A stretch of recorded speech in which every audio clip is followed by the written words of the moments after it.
terms of the relationship between votes and seats, you've talked about there being a number of quirks in the results. Could you explain a few of those? Well, certainly one of the fascinating quirks about the results is although the electoral system actually didn't succeed systematically in stopping smaller parties from winning seats in the way that first past the post is meant to do, its treatment of the smaller parties was extraordinarily variable.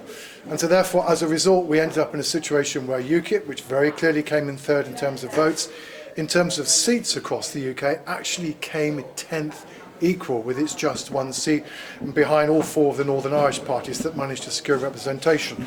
Conversely, the SNP, which is very clearly now the third largest party in the House of Commons, when it comes to votes across the UK, well, actually, it only came fifth. Now, how do we understand these things? Well, the truth is that whether or not first past the post makes life difficult for smaller parties depends on the geography of their support. Now, if, like UKIP, your vote is pretty evenly spread across certainly England and Wales outside of London, there aren't very many places where you do really well, you struggle to get representation.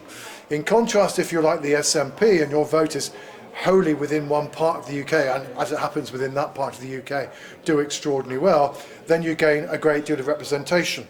And in a sense, this kind of raises the question about the consequences of the single member party system in a country in which clearly arguments about territorial interests and identity have become so much more important. Now, during the election campaign, there were complaints from certainly English politicians, hang on, you mean to say that who governs the UK could be determined by a bunch of nationalists from Scotland? Well, yes, perhaps it might have been, but that's, in a sense, partly would have been the result of the fact that we have an electoral system which makes it possible for a relatively small party whose vote is about representing one part of the UK to do rather well in the House of Commons, whereas parties such as UKIP or also the Liberal Democrats, who perhaps are raising much broader issues and are not just simply arguing in favour of the interests of one part of the UK, find life much more difficult. So the truth is, in a country where territorial arguments have become more important, arguably single-member plurality certainly makes the differences in those territorial arguments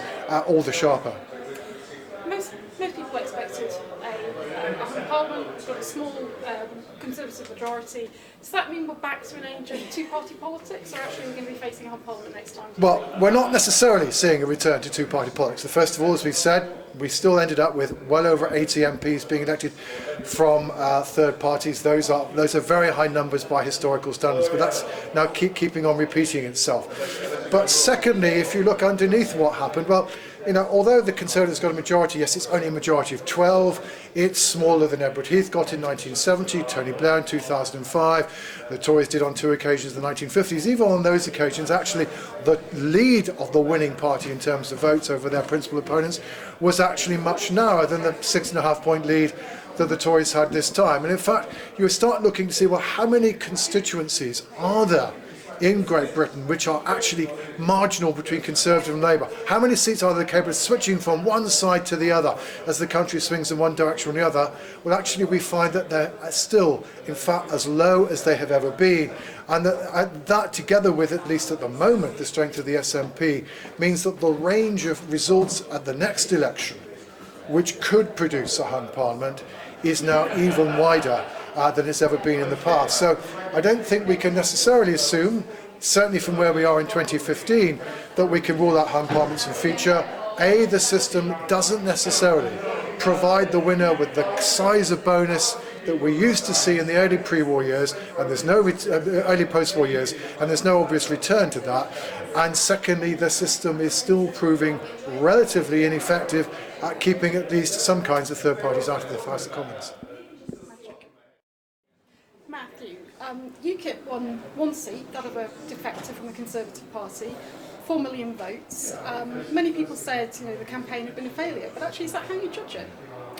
Well, certainly in terms of direct seat gains, then UKIP will have been disappointed, and so too will its voters. Before the election, over half of UKIP's electorate told YouGov, for example, that they were expecting at least 20 constituencies, so there'll be a lot of disappointed voters out there. But if you look at the indirect effect of UKIP, we can already see some very interesting evidence that UKIP suppressed Labour's comeback, particularly in parts of England and in other areas, appears to have hurt the Liberal Democrats. But also, I think when we think of a new party and how parties come into being, UKIP went into that general election with quite a clear goal, which was to try and own a particular space within British politics around immigration and around Euroscepticism. And I think if you look at the survey evidence and the polling after the election, it certainly appears that that so-called core vote strategy that Nigel Farage pursued does seem to have put UKIP into quite a strong position. A lot of voters do like what UKIP has said on immigration. They held on to their core vote of 10 to 15%, which they'd never done at any previous general election. So it was not, a catastrophic failure by any means.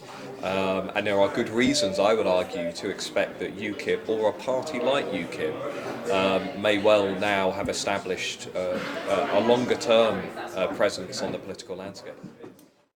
Right, John, at the end of our conference here today, what are the 2 or 3 things that you take away from today that you haven't perhaps thought about before or learned today?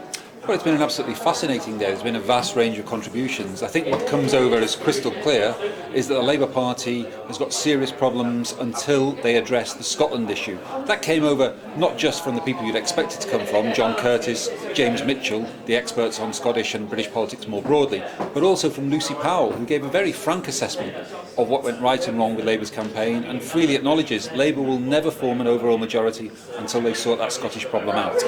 I think the second thing we learned was that the Liberal Democrats are in perhaps slightly better spirit than one might imagine, because much of the academic analysis today offered a pretty grim diagnosis of what went wrong and how they grossly overestimate the importance of their own MPs. There virtually was no incumbency effect for the Liberal Democrats, not much more than a percentage point, so they can't rely upon any incumbency effect. What's the way forward? Yet they were still in good spirits. They do believe there's going to be a good contest between Norman Lamb and Tim Farron, and they are very buoyant in the sense that they've put on lots of members since the catastrophe. So some things can surprise you. The third thing we learnt today was that UKIP, many people would see the election as a failure, and yet that wasn't necessarily borne out by the academic analysis.